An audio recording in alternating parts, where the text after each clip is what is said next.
అందరికీ నమస్కారం. Welcome back to our channel make a better life.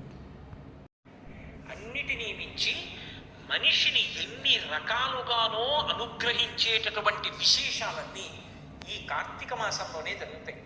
ఎందుకనంటే కార్తీక పౌర్ణమి నాడు జ్వాలాతోరణం చేస్తారు శివాలయాలలో. జ్వాలాతోరణము అంటే ఇలా ఓ కర్ర కట్టి పైన ఒక కర్ర కడతారు. మీ అందరూ జ్వాలాతోరణం చూసిన వారే, ఏదో నేను చెప్పాలని చెప్పడం తప్ప.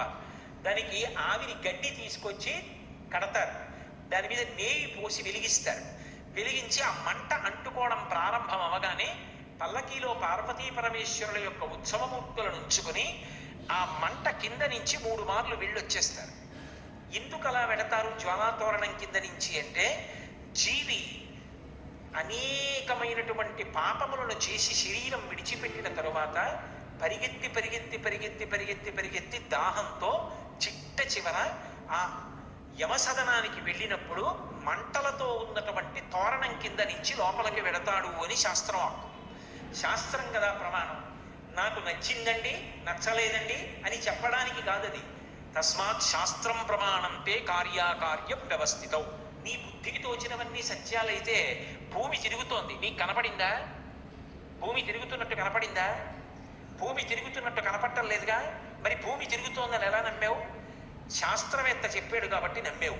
శాస్త్రవేత్త చెప్పినది నమ్మి భూమి తిరుగుతోందని నమ్మిన వాడివి శాస్త్రం చెప్పిందని నమ్మి జ్వాలాతోరణం ఉంటుందని ఎందుకు నమ్మలేవు?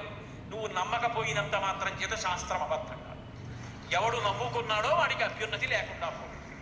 కాబట్టి పాపము చేసి శరీరాన్ని విడిచిపెడితే ఆ జ్వాలలతో కూడుకున్నటువంటి తోరణములోంచి యమసదనంలోకి పెడతాడు. ఇక పైన ఇలా పాపాలు చెయ్యకు, సద్బుద్ధితో ప్రవర్తించు. నువ్వు అక్కడ వెళ్ళవలసినటువంటి దారుణమైన పాపాలు నీకున్నాయి, వాటిని తీసేస్తాను. నీకోసం నేను వస్తాను సాయం. ఇక్కడ నా ఆలయం ముందే జ్వాలాతోరణం జరుగుతుంది. అక్కడ ఏ మంటల తోరణం కింద, చిచ్చు తోరణం కింద నుంచి వెళ్ళాలో అక్కడ నేను నీకు సాయం వస్తాను. నేను ముందు వెడతాను, నువ్వు నా వెంటరా. ఇక్కడే జ్వాలాతోరణం కింద నుంచి వెళ్ళొచ్చావు కనుక ఇక అక్కడ వెళ్ళవలసిన అవసరం తీసేశాను కదా అని మళ్ళీ వచ్చే ఏడాది కూడా వద్దామని పాపాలు మొదలుపెట్టడం. బుద్ధి మార్చుకొని నేను ఇంత నీకు అనుగ్రహించాను కాబట్టి నా అనుగ్రహాన్ని గుర్తు పెట్టుకుని ప్రేమతో నేను చెప్పినట్టు బ్రతుకు. పైన ఆ మార్పు తెచ్చుకొని జ్వాలాతోరణం కింద పరమశివుడితో కలిసి వెళ్ళొచ్చిన వాడు ఎవరుంటాడో వాడు యమసదనంలో చిచ్చుతోరణం కింద నుంచి వెళ్ళవలసిన అవసరం ఉండదు. అంటే ఈ కార్తీక మాసం మనిషి యొక్క అభ్యున్నతి కొరకు అన్ని అద్భుతమైనటువంటి విశేషాల్ని మనకి అనుగ్రహిస్తుంది. ఈ వీడియో మీకు నచ్చినట్లయితే లైక్ చేసి, షేర్ చేసి, సబ్స్క్రైబ్ చేయండి. మరిన్ని అప్డేట్స్ కోసం పక్కనే ఉన్న బెల్ ఐకాన్ ప్రెస్ చేయండి. Thank you for watching.